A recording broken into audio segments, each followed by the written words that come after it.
Direto ao ponto. Oferecimento Plataforma Intacta 2 Extend. O futuro da soja é seu. A Prosmate, Associação dos Produtores de Sementes de Mato Grosso. Olá, está no ar mais um programa Direto ao Ponto, gravado aqui no Estúdio de Brasília. Eu tenho o prazer de ter aqui o presidente do Instituto Pensar Agropecuária, Nilson Leitão. Seja bem-vindo, mestre. Eu que agradeço, é sempre um privilégio estar com você, Glauber. Nilson, vamos começar falando, a gente tem um monte de coisa para falar com você hoje. Quero falar sobre política, quero falar sobre o Congresso, mas quero começar falando sobre um tema que é importante, que é a reforma tributária. O que você me diz? Bom, a reforma tributária, o nosso grupo de trabalho do IPA começou a fazer um estudo em 2017, ainda no governo do presidente Bolsonaro. Passamos todo esse tempo fazendo estudo de impacto, levantando as necessidades setoriais de todo o setor do agro. Vem o governo Lula e aí a reforma tributária que foi apresentada ainda no governo anterior, no Congresso Nacional, tinha duas propostas, o PL 10, que foi para o Senado, e o PL 45, que estava na Câmara. Juntou-se os dois, tornou uma PEC, um projeto de emenda constitucional. Quando chegou isso, estávamos preparados para debater.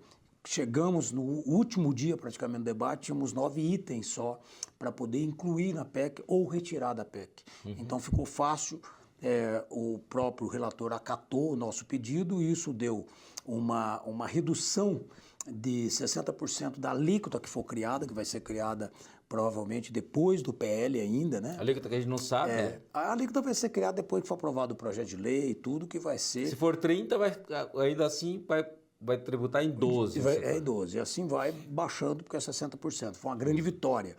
O produtor que tem uma receita até 3.600.000 anual, ele fica isento. Isento de imposto de renda, né? Isento de ser tributado. Isento de ser tributado. Ele não está no fisco, não.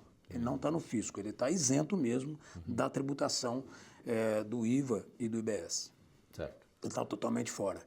Além de tudo isso, ter uma única cesta básica, que é o grande debate. Cada região tem uma cesta básica, para poder unificar essa cesta básica e a cesta básica ser isento de imposto também. Ser imposto zero. Né? Essa aqui é a ideia também da nossa proposta. Então, entre todas essas coisas que foi uma conquista já colocada, alguns já estão incluídos na PEC. Outras é um acordo, mas que vem para o projeto de lei, que é a regulamentação da PEC. A PEC discute os pilares e o projeto de lei vem regulamentar tudo isso. Mas o governo, depois de tudo isso, apresenta um PLP esquecendo tudo que foi falado lá atrás, afrontando praticamente tudo. Que é a lei do fim do mundo? Não, essa não é do fim do mundo. O fim do mundo foi uma medida provisória. Essa é quase o fim do mundo, porque ela vem realmente tributando tudo, tirando toda aí a isenção de várias situações. Então, de novo, começa a briga.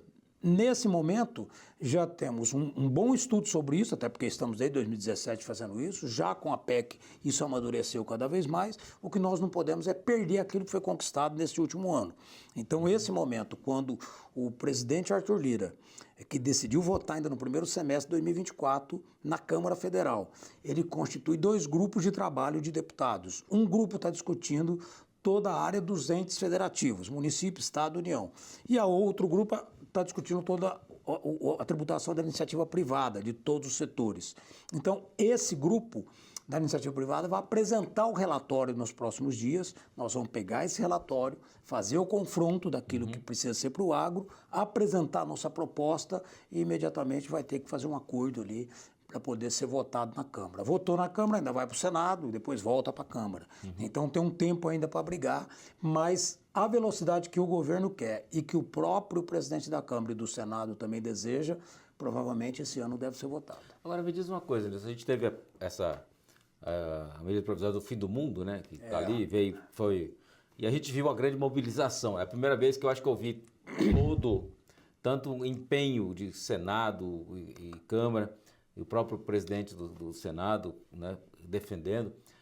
Você acha que realmente o agro agora ele tá mais envolvido, realmente conseguiu mudar? Porque a gente tinha muita dificuldade no mandato anterior, que a gente no Senado era horrível, né? Na Câmara a gente também não tinha grande coisa, né? Mas ainda, né, a gente esperneava.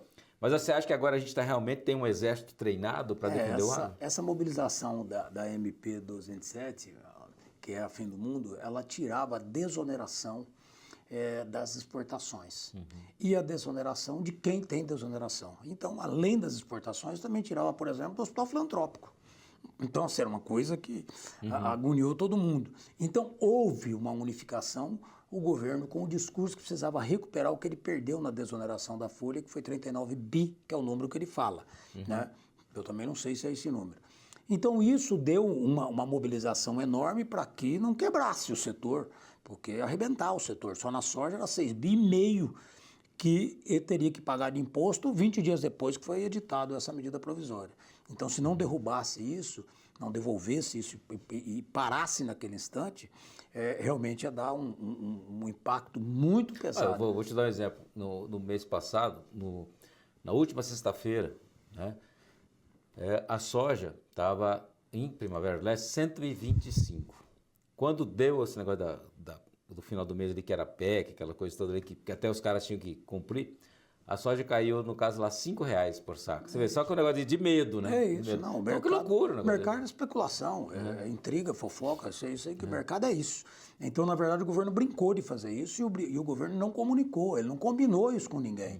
E isso tem uma máxima, a gente fala, que guerra avisada salva muita gente, né? Salva os paralíticos, salva aquelas pessoas que não sabem correr, que não conseguem andar, que têm uma dificuldade. Então você vai lá e salva eles antes de começar a guerra. A guerra tem que ser avisada, né? O governo, não, ele não anunciou nada, ele simplesmente editou a medida provisória e, para todo mundo entender, a medida provisória você publica, ela já está valendo. Você está dizendo que você perdeu algum direito, você naquele dia que publicou, está valendo. Durante 60 dias tem que ser votado no Congresso Nacional e pode ser adiado para mais 60 dias. Quer dizer, são 120 dias que o governo fatura aquilo sem aprovação de Congresso, sem aprovação de ninguém, editado por uma medida provisória. Quer dizer, é um perigo. O governo tem que fazer isso combinado e não fez. Então, essa mobilização do agro, hoje, realmente, ela melhorou muito. Mas muito também por causa dessa organização das entidades, que se reúnem semanalmente, se reúnem mensalmente, discute as pautas, discute os problemas. O executivo dessas entidades passou a entender melhor esse funcionamento de Brasília, o funcionamento do Congresso, o regimento da Casa. Os próprios parlamentares se sentem mais apoiados. Mais amparados. Você que foi parlamentar por muito tempo, né? E espero que de repente volte a ser também. Estamos torcendo aí. Mato Grosso precisa de pessoas que realmente entendam e saibam defender o agro. Porque infelizmente, vou falar com você, está difícil. Tem horas assim. Em particular, a gente no Mato Grosso, eu sinto que realmente nós precisamos, por incrível que pareça, um estado que é do agro, tem poucos deputados do agro. Né? Enquanto você pega hoje, o Paraná defende mais o Mato Grosso do que... Defende o Brasil inteiro, né? O Brasil inteiro. E eu acho que você, quando a gente teve grandes caras aí, né? Uma pena você era um deles, como Homero Pereira, né? Uma das pelo menos um cara pauleira, sabe, Nilson? Então você que foi... Então você acha que o agro em si, né? Com a frente parlamentar, o deputado, ele está se sentindo, ele está mais corajoso até para enfrentar as batalhas agora? Eu não tenho dúvida. Você pode perceber que quando o governo Lula reassume o poder, ele reacende essa base, esse ativismo contra o agro de forma muito forte. Ele reacende porque essas eram correntes e seguidores dessa esquerda que reassumiu o poder. Então vem a MST com muita força, dizendo que o Abril Vermelho ia voltar, depois de 2, 3 anos sem voltar. Vem todo esse movimento. Se nós não tivéssemos, e voltou com muita força, voltou com a força de artistas, da mídia nacional, colocando como uma grife, o MST fosse uma grife, né, de uma passarela de desfile de moda, uma coisa muito forte. Se não fosse a estrutura que nós temos hoje, teria sido atropelado. Teria sido atropelado. Não foi atropelado porque hoje a estrutura dentro do Congresso Nacional é muito forte e a estrutura da rede de entidades organizadas é muito forte, liderado por várias entidades. Então, tudo isso deu um breque, falou, calma aí. O governo, tipo assim, eu não te gosto, mas eu te respeito. Não, vai ter que respeitar na marra. Vai ter que respeitar na marra. Como assim vai invadir minha propriedade? Como assim o Brasil não tem que ter cerca? Que história que é essa? E o direito à propriedade? Então, tudo isso é porque tem uma organização. essa organização a favor da produção, a favor de desenvolver o Brasil, não é a favor do político de partido A, partido B, ou do político A, do político B. Não, a favor da produção, a favor da produção de alimento no Brasil. Então, quando vem com essa organização, você freia esse ativismo ideológico que vem de forma avassaladora. E se não tivesse preparado, teria atropelado tudo. Hoje estaríamos vivendo um momento muito triste no Brasil, de invasões em todas as áreas. O STF teve que rever a sua posição, o Congresso aprovou o marco temporal, aprovou que tinha, reprovou o que tinha que reprovar, aprovou o que tinha que aprovar e mostrou que realmente tem uma grande parte, uma grande maioria aí que entendeu o que é a produção de alimentos no Brasil. Perfeito. Eu só pedir para você um momentinho, nós vamos para o intervalo e já voltamos, você não sai daí. De volta ao Direto ao Ponto, falando com o Nilson Leitão, que é presidente do Instituto Pensar Agropecuária. Quer dizer, é o maior instituto, vamos por assim, de agro desse país, que são 50 e poucas entidades, né, Nilson? Uma loucura isso, né? É uma loucura. E olha, tem uma coisa muito bacana, né? Chegamos a 59 entidades. Claro que eu gostaria de ter muito mais lá dentro, mas todas representadas, todos os setores estão representados. Mas nós buscaram nós aqui no Brasil, há 2 anos atrás, para ir para a Argentina, instalar lá o Instituto Pensar Agro da Argentina e a Frente Parlamentar da Argentina, porque eles se sentiam desamparados pela política e pela organização setorial. E instalamos e isso já deu um resultado enorme. Com essa organização, na última eleição para presidente da República Argentina, elegeu 48 deputados ligados ao agro, que não tinha essa bancada na Argentina. Agora, há poucos meses atrás, veio um outro grupo do Chile, convidou a mim e ao Pedro Lupion, deputado Pedro Lupion, presidente da Frente Parlamentar, fomos ao Chile, fomos ao Congresso Nacional, fomos às entidades e instalamos lá, fizemos um convênio de cooperação técnica com as entidades do Chile, eles montaram o instituto deles lá e montaram a Frente Parlamentar dentro do Congresso Nacional, Senado e Câmara do Chile. E você sabe com quem eu conversei outros dias? Falando por isso, para deputados lá? México. Com o México, também quer. México. Também inclusive, quer. foi a Bayer, até mencionou a Bayer, porque tem a Bayer falou, né? Mas que coisa incrível, né? E queria aproveitar isso, o Nilson, que você vê que nem se deu esse exemplo da Argentina, que foi um exemplo, inclusive a gente teve um exemplo bacana lá, do próprio presidente agora do financiamento para o leite, o crédito ao leite, do produtor de leite, né? Que o cara pode pagar depois conforme vai tirando o leite, vamos supor, você vai pagando a parcelinha. Isso é bacana, né? Muito bacana, é bacana. Aqui no Brasil precisa também de coisas mais concretas, né?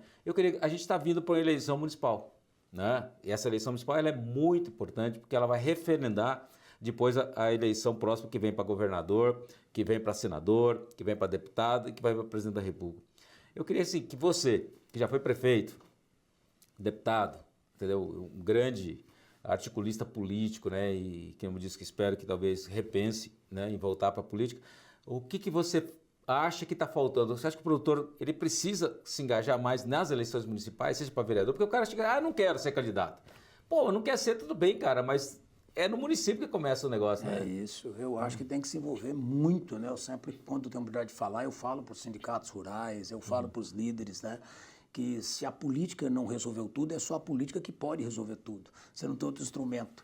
Então você se furtar como um líder da sua região, da agropecuária, você participa da feira, você participa da exposição, você participa do sindicato, você participa da ProSoja, da Abramilho, da Abrapa, mora naquele município, por que você não vai participar do que é mais importante para poder transformar de fato a sua cidade, que é participar da política? Não quer ser candidato? Vai lá, participa de um partido, participa da construção de uma coligação lá, com as ideias, participa dos conselhos municipais, mas ative a sua vida para poder pulsar dentro do que vive o município na política. A partir daí, você passa a ser uma liderança, uma autoridade e vai falar de fato o que o agro precisa.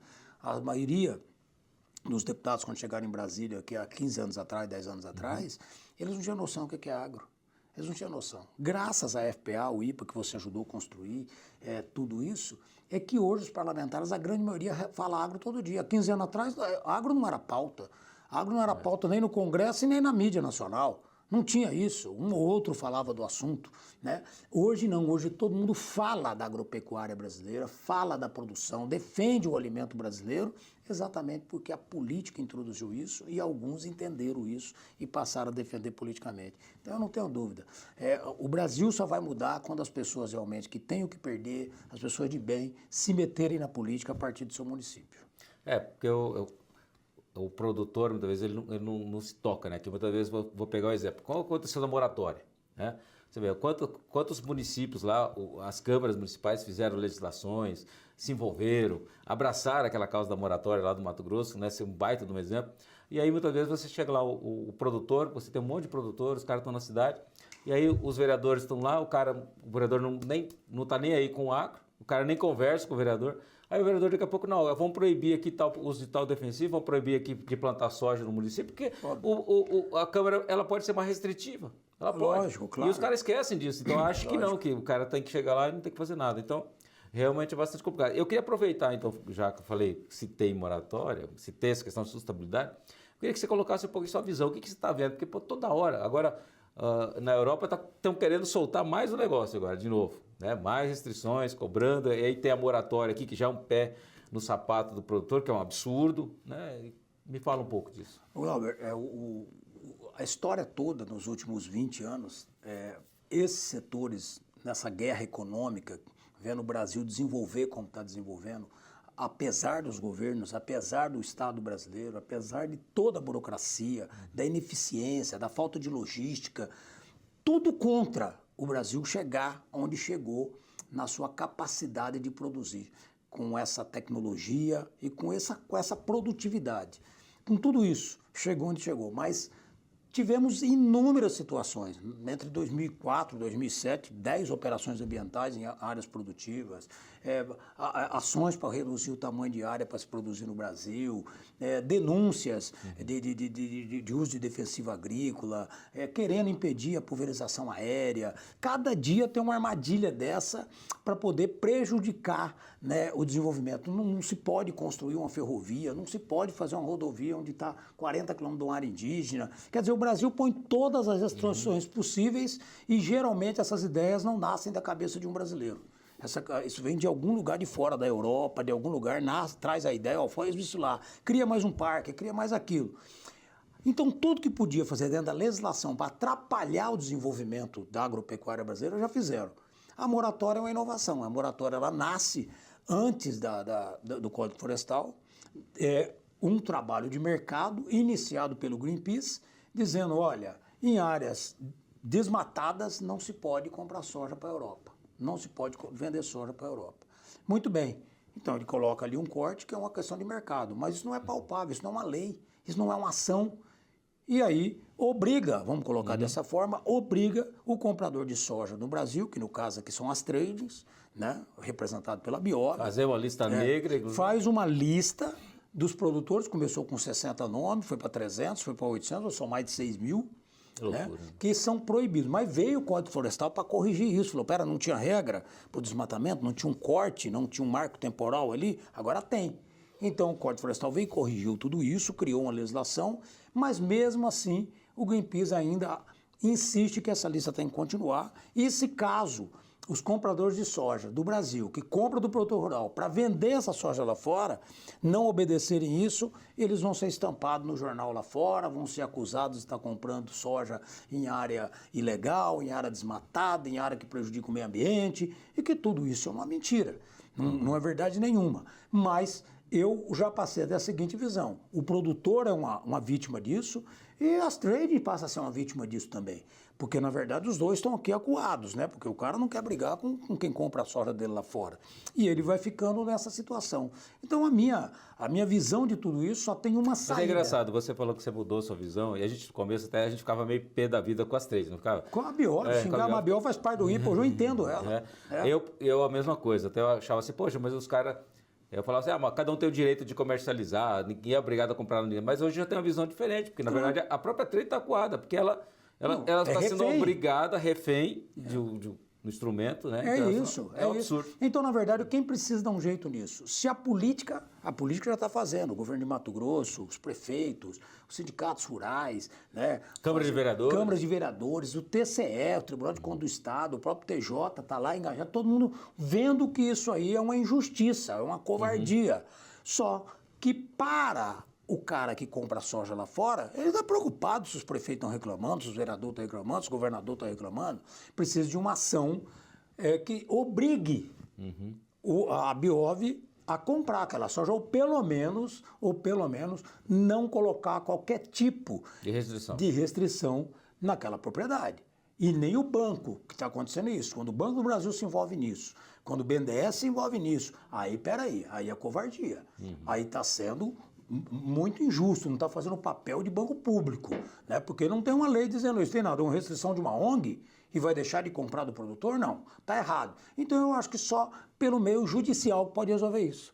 Pelo meio judicial, tem que obrigar, tem que ter uma decisão judicial dizendo o seguinte, que o Banco do Brasil, que o BNDES ou que qualquer cooperativa não pode ter restrição naquele produtor. Se não quiser comprar dele, não compre por uma questão de mercado. Mas não compre colocando restrição devido a um desmatamento que está legalizado no Brasil, que aquela propriedade tem um CAR, tem um licenciamento, produz direitinho, paga imposto para aquilo e se vender, paga de novo. Quer dizer, como que vai ter? Então eu acho que só uma decisão judicial que resolve isso.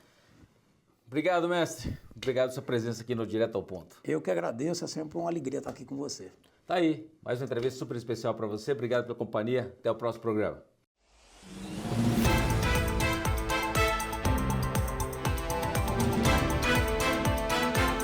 Direto ao ponto. Oferecimento: Plataforma Intacta 2 Extend. O futuro da soja é seu. A Prosmate, Associação dos Produtores de Sementes de Mato Grosso.